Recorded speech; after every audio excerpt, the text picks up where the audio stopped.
যেখানে হৃদয় সৎ, সেই ঘরে সবকিছু সামঞ্জস্যপূর্ণ থাকে। যখন ঘরে সবকিছু সামঞ্জস্যপূর্ণ থাকে, তখন দেশে নিয়ম থাকে। আর যখন দেশে নিয়ম থাকে, তখন দুনিয়াতে সবাই শান্তিতে থাকে। শিক্ষার উদ্দেশ্য হলো কৌশল এবং বিশেষজ্ঞতার সাথে ভালো মানুষ তৈরি করা। একমাত্র শিক্ষকরাই পারে এইরকম মানুষ তৈরি করতে।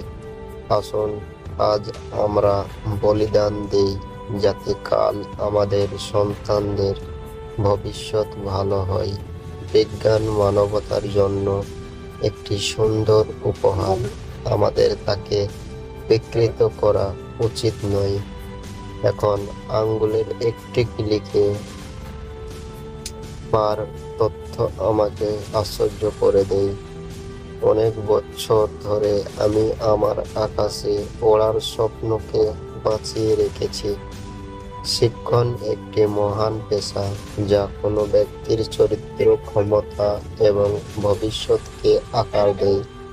যদি মানুষ আমাকে একজন ভালো শিক্ষক রূপে মনে রাখে, তবে তা আমার জন্য সবথেকে সম্মানজনক হবে।